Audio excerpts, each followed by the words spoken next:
මම නිකන් පොඩි කතාවක් කියන මම පොඩි කාලේ මේ වගේ කාලේ මේ වගේ කාලේ ඒ කියන්නේ නිකන් 7-8 වසර ඊටත් කලින් වගේ 7-8 වසර මේ නෑ ඊටත් පොඩි කාලේ හරිද මේ අපේ සීයට තිබුණා ලොකු හේනක් ඔය හේන එක එක දේවල් වගා කරනවා ඉතින් අපේ අම්මත් ඕකේ යනවා අපේ අම්මටත් ඕකේ කැලලක් තියෙනවා තාමත් තියෙනවා ඉතින් මමත් අපේ අම්මලත් එක්ක යනවා ඉතින් ඔය හේනේ වගා කරන්න යනවා මට මතකයි ඉස්සර ඔය හේනේ වගා කරන්න ගියාම හේනට පහලින් තියෙනවා ඔයක් කියලා කියනවා. ආලේ භාෂාවෙන් සමහරට දොළ කියලා කියන නැත්තේ. අර බෙලිවුල් ඔය කියලා කියන්නේ. ඔය බෙලිවුල් ඔය පෝෂණය කරන ශාඛාවක් තියෙනවා.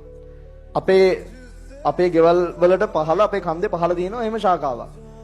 කොහම හරි ඔය දොලේ දැන් ඔය ලොකු වලක්කෙම තියෙනවා. දැන් ඔය හේනේ ගිහිල්ලා අම්මලා වැඩ කරනකොට මම ඉතින් කරන්නේ ඔය හදලා තියෙන මොන හරි කකා ඔය එක හදලා තියෙනවා. එක එක පළතුරු වගේ එහෙමත් තියෙන පොඩි පොඩි ඒවා නැත්තම් ඔය එක එක කන්න පුළුවන් දේවල් තියෙනවා. ඒ මොන හරි කකා මං ඉතින් පොඩි කාලේනේ ඔය පහල බලන් ඉන්නවා.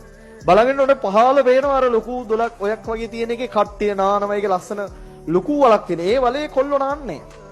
හරිද ලොකු වලක් තියෙන. ඒ කියන්නේ මේ හෝල් එකේ භාගයක් විතර සයිස්. ඔව් මේ ගාන වගේ දිග මේ වගේ ලොකු වලක් තියෙනවා. ඒකේ වඩිය කට්ටිය නාන්නේ. ඒකේ නාන්නේ සාමාන්‍යයෙන් පොඩි කට්ටිය එහෙම තමයි නාන්නේ.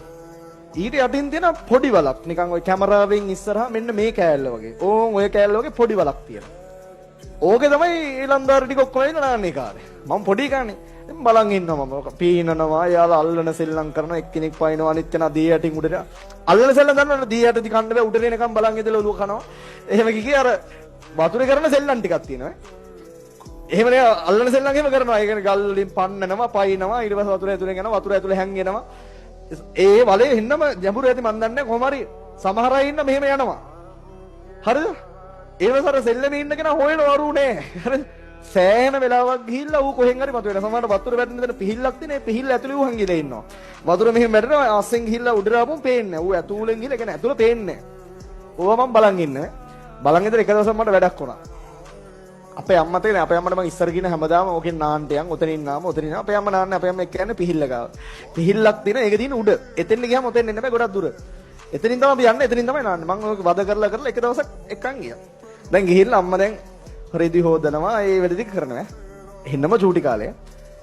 ඊට පස්සේ මම දැන් මට කියනවා මම කියනවා නාන්න උතන නාන්න කියන මට කියනවා මම දැන් හිමීට ඉඳලා දැන් මට කොහොමවත් පහලකින් නාන්න දෙන්නේ නැහැ හරිද?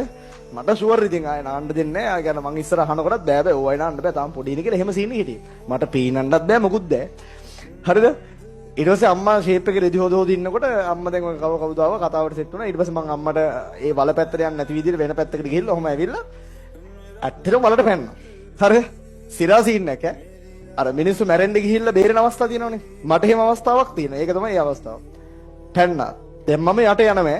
මට පීනන්න බෑ කියලා පොඩි කාලේනේ. යට යනවා. දැන් මම යනවා මට දැන් තේරෙනවා යනවා විතරයි ඈ. ඊට පස්සේ ආයෙ උඩ එනවා. උඩ ඇවිල්ලා මෙහෙම පොඩ්ඩක් යනකොට මම දැන් හවියෙන් කෑ ගහන්න හදනවා අම්මා මාව බේර ගන්න කියලා. ඒ තරමට කට උඩ දෙන්නේ ඇස් දෙක පොඩ්ඩක් ඇවිල්ලා හුස්ම පොඩ්ඩක් ගන්න ආයෙ යනවා. මට තේරෙන්නේ නැහැ මෙහෙම වතුර ගහ ගන්න ඕනේ කියලාත් ඈ. ඇතුළට යනකොට මොකුත් පේන්නෙත් නැහැ. ආයෙ උඩට එනවා. දැන් දෙපාරක් විතර එහෙම වුණා. එතකොට මට ඈතින් පේනවා අර හනගස් තියෙන්නේ. හනගහක් මැරිච් එකක් මෙහෙම වැටලා තියෙනවා. ඒ කියන්නේ මෙහෙම වැටිච්ච එක මැරිච් එක කොහොම තියෙන වතුර ඇතුලේ. මං ඊට පස්සේ ඔහොම කරාට පස්සේ පොඩ්ඩක් ළඟට ගියා. ඊපස්සේ ඒක අල්ලගෙන මම උඩට ආවා. උඩට එනකොට මම ආවා. දැන් මාව හොයාගෙන එනවා. මට දැන් තේරෙනවා අර බලේ වැටිච්ච මිනිහට මොකද්ද ගොනා යනවා වගේ සීන් එකක් එන්න යන්නේ. හරිද? උඩට ආව විතරනේ. වතුර පේලා හම්බාන. ඊට පස්සේ මාව අම්මා ඇවිල්ලා ඇදලා අරගෙන වතුර එළියට අරගෙන තව විනාඩි දෙකක් මම ගියා නම් අනිවාර්යෙන් ඉවරයි. හොයාගන්න වෙන්නේ නැහැ. ඒ කියන්නේ හනගහ තිබ්බ හින්දා තමයි වතුර යට යනකොට තමයි හනගහ වුනේ මට. ඒක එල්ලෙවිලා එතන ගලක් තිබ්බේ ඒක අල්ලන්න උඩට ආවේ. මට අද වගේ තාමත් නැවිලා පේනවා මේ හනගහ.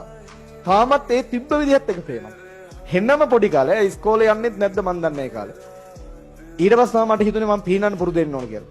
ඊට පස්සේ එදායි අම්මා එපා කියන දේවල් මම කරලා නැහැ. තේරෙන තාක්කල් අම්මා එපා කියන දේවල් කරලා නැහැ. ඉතින් අම්මලා කියන එක අහන්නේ නැහැ නේ පොඩි කාලේ. හෙනම පඬිතයිනේ. ඊට පස්සේ ඔන්න දැන් ඒ අපේ ගමේ මාමා කෙනෙක් ආවා. එයා තමයි සාමාන්‍ය උසම කෙනෙක් මාමා. ඊට පස්සේ මට පෙන්නුවා ඒ වලේ පහළට බහැලා එක ජඹුර. එයා පහළට ගිහලා මෙහෙම අත් දෙක ඉස්සරට පස්සේ මේ ඇඟිලි ටික පේන්නේ නැහැ. ඒ තරම් ඒ වල ජඹුරුයි. මම ගිහිල්ලා පොළවේ වැදුන්නේ නැහැ එකපාරක්වත්. පහළට ගිහින් නිකන් ආවා. පොළවේ වැදුන්නේ නැහැ. පොළවේ වැදුන එකක් කියන මැරලා. ඒ තරමට යටයි ඒක. පොඩිනේ.